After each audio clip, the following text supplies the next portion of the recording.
Sir आप इतना late क्यों हो गए? सॉरी यार, मैंने मेरी वाइफ को कहा था कि मुझे जल्दी उठा दे और ना उठूँ तो हिला हिला कर उठा दे। तो मेरी वाइफ बोली बस यही काम रह गया है मेरा, रात को भी हिला हिला कर उठाऊँ, सुबह भी हिला हिला कर उठाऊँ। तो उसने नहीं उठाया, इसलिए मैं लेट हो गया। कोई बात नहीं सर। अच्छा आप कुछ लेंगे?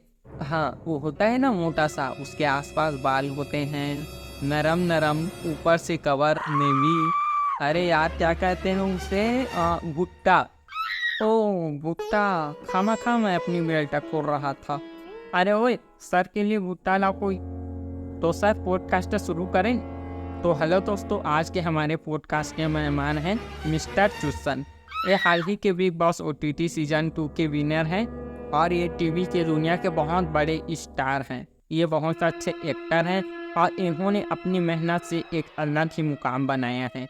तो बताइए चुस्सन जी, कैसे जीते आप बिग बॉस OTT सीजन 2 को? जी, भगवान की दया था तो जीत गया।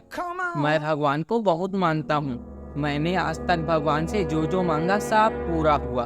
अब ज़्यादा कुछ नहीं मांगता, सब है तो।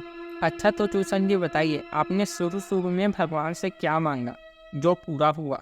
कई साल पहले जब मैं भगवान को शुरू मानना चालू किया था तो मैंने भगवान से मांगा कि भगवान मुझे रास्ते पे अगर 1000 रुपये मिल जाए तो उसमें से मैं 500 आपको चढ़ा दूंगा। उसके बाद जब मैं रास्ते से जा रहा था तो मुझे 500 मिला। तो मैंने भगवान से कहा कि भगवान जी, आपको मुझ पर भरोसा नहीं था क्या, जो आपने पहले से ही अपना हिस्सा काट लिया? इसलिए मैं रोज भगवान का जाप करता हूँ और उनके गीत गाता हूँ। अच्छा, गीत से याद आया, बिग बॉस OTT सीजन 2 में आपके साथ एक और बिग बॉस सदस्य थे जो शायर थे। तो इनकी शायरी आपको कैसी लगती थी? एकदम क्लीन, दूसरों की शायरी बोलता तो जैसे हमें तो अपनों ने लूटा, गैरों में कहाँ दम था, मेरी कश्ती थी वहाँ डूबी जहाँ पानी कम था। अरे वो तो शायर था ही गांडू, उसके गाने में कहाँ दम था, वहाँ क्या माचुदाने गया था जहाँ पानी कम था। अच्छा सर, कम से याद आया, आपके बारे में हम शुरू से बात करते हैं। आपका स्टूडेंट लाइफ कैसा था, आप पढ़ाई में कैसे थे? मेरे अंग्रेजी में छोड़ के बाकी सब में अच्छे मार्क्स आते थे। और अंग्रेजी में इसलिए कम आते थे क्योंकि वो मैडम जानबूझकर मुझे कम नंबर देती थी। कम नंबर क्यों? अरे हुआ क्या ना कि एक दिन क्लास में कोई नहीं था तो मैं दरवाजे के सामने मुठ मार रहा था, तभी वो अंग्रेजी वाली मैडम आई और मुझे देख लिया। मैंने मैडम से कहा, अरे मैडम 100 साल जिएंगी आप, अभी मैं आपको ही याद कर रहा था। तो तब से वो मैडम मुझे कम नंबर देती हैं। हाँ, लेकिन मेरा मैथ्स बहुत ज़्यादा स्ट्रॉन्ग है। अच्छा तो सर बताइए, दशमलव किसे कहते हैं? 10 से लव करते हैं उसे दशमलव कहते हैं। अच्छा छोड़िए, आपकी जेब बनी कभी स्कूल या कॉलेज में? मैं ना जब सेकेंड ईयर में था तो एक बहुत ही सीरियस रिलेशनशिप में था। फिर उसकी किसी दूसरी लड़की से शादी हो गई। वो कहती थी मैं मर जाऊंगी तुम्हारे बगैर, लेकिन आज उसके 4 बच्चे हैं हमारे बगैर।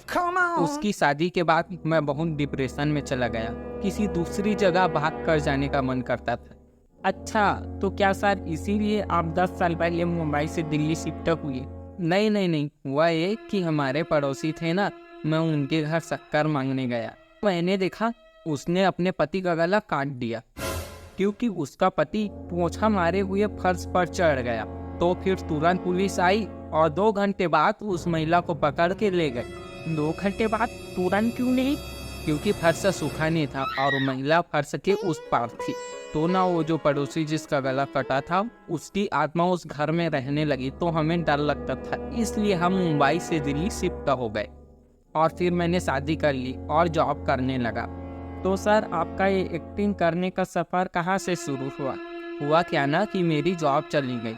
तो एक बार ना मेरी वाइफ जहाँ कंपनी में काम करती थी, मैं वहाँ गया तो मैंने देखा मेरी वाइफ अपने बॉस के गोदी में बैठी है। तो मैंने अपनी वाइफ से कहा, चल ऊपर, ऐसी जगह काम नहीं करना जहाँ स्टाफ के बैठने के लिए कुर्सी भी ना हो। तो उसके बाद मैंने एक्टिंग करना शुरू कर दिया। उसके बाद मुझे एक सीरियल मिला और अभी मुझे एक मूवी मिली। उसके लिए मैं पिछले 1 साल से अंडे खा कर बॉडी बना रहा था। 1 साल से बॉडी बना रहे हैं। तो अच्छा सर, क्या आपको बिग बॉस में अंडा खाने को मिलता था? अरे हाँ, मैं खुद आमलेट बनाकर खाता था। एक बार ना मैं आमलेट बना रहा था तो मैंने देखा एक बहुत छोटा सा अंडा था। शायद मुर्गी ने कम उम्र में ही मुंह काला करवा लिया था, कैरेक्टरलेस मुर्गी।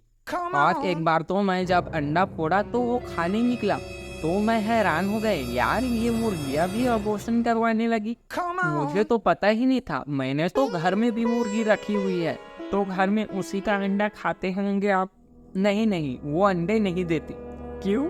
वो मेरी मुर्गी है, 4 रुपए के अंडे के लिए अपनी फिगर थोड़ी खराब करेगी। हाँ सर, जानवरों से याद आया, बिग बॉस में आपको एक बंदर वाला भी टास्क कर दिया था ना, जो कोई नहीं कर पाया वो आपने कर दिया। उस टास्क के बारे में बताइए सर हमें, कि कैसे जीता आपने। अरे यार, उस टास्क में ना एक पिंजरे में 100 बंदरिया और एक बंदर थे, तो हमें पहचानना था कि उनमें से बंदर कौन है।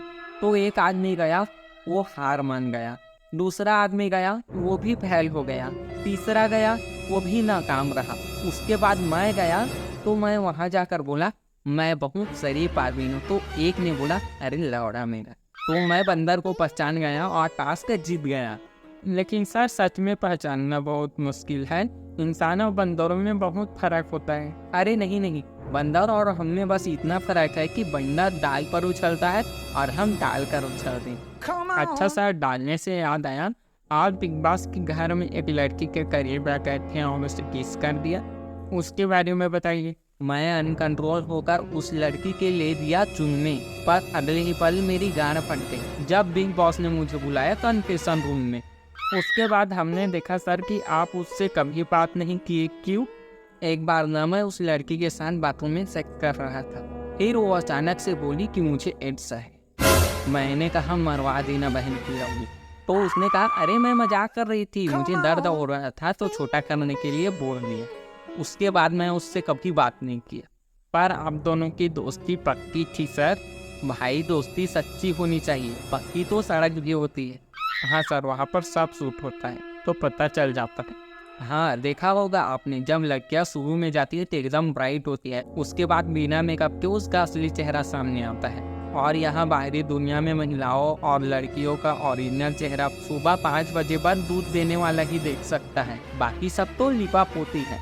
अच्छा सर, औरत से याद आया, वहाँ बिग बॉस के घर में आपको एक औरत ने थप्पड़ मार दिया था, पर क्या यहाँ बाहर में किसी औरत ने आप पर हाथ उठाया है? हाँ, एक बार ना मेरी वाइफ ने मुझे बिना बताए मुझे सरप्राइज देने के लिए एक नया फ़ोन लिया। फिर वो किचन में गई और वहाँ पर जाकर मुझे फ़ोन किया और बोली जानू कैसे हो? तो मैं बोला अरे बाद में कॉल करता हूँ, अभी वो किचन में है। तो उस टाइम उसने मुझे कूट दिया। और हाँ सर, बिग बॉस में आप किसी आदमी के साथ भी झगड़ा हुए थे? हाँ, हम लोग ऐसे मुंह में बोल के झगड़ा हो रहे थे। फिर वो बोला मैं तुम्हारी गाना फाड़ दूंगा। तो मैं बोला यार झगड़ा कर रहे हो तो झगड़ा करो, ये बीच में रोमांटिक बातें क्यों कर रहे हो? अच्छा था सर, हमने देखा टास्क के दौरान अब शुरू झगड़ा होते थे लेकिन बाद में नहीं हुए, क्यों? शुरू में मैं बहुत झगड़ा हुआ, फिर सोचा कि अब टास्क में कोई चीटिंग भी करेगा तो नहीं लड़ूंगा, लेकिन साला सब ने इतना ज़्यादा अनफेयर खेला कि अभी सब मिले तो उनकी गांड फाड़ दूंगा। अच्छा सर, अनफेयर से याद आया, यहाँ पर कुछ अनफेयर लगता है आपको? अरे हाँ, मैं बिग बॉस से जब आया तो मेरी थोड़ी तबीयत खराब हो गई थी, तो मैं हॉस्पिटल चला गया और वहाँ पर देखा कि हॉस्पिटल में इतनी सारी नर्सें होने के बावजूद रक्तदान करते समय हाथ में रबड़ की बॉल क्यों पकड़ाई जाती है? तो यह मुझे काफ़ी अनफेयर लगा और मैंने नोटिस किया कि कुंवारी लड़कियों के साथ एक अलग ही तरह का जुल्म हो रहा है। घर वाले रोज़ शाम को शादी की जिक्र करके खाना बनवा लेते हैं। मेरे वाइफ के साथ भी ऐसा होता था, तो ये भी काफ़ी अनफेयर लगता है। ओके सर, वैसे आपके बारे में और भी जानना चाहता था, लेकिन क्या है ना, हमारे घर के साइड बाढ़ बहुत आया है तो यहाँ से मुझे जल्दी जाना पड़ेगा।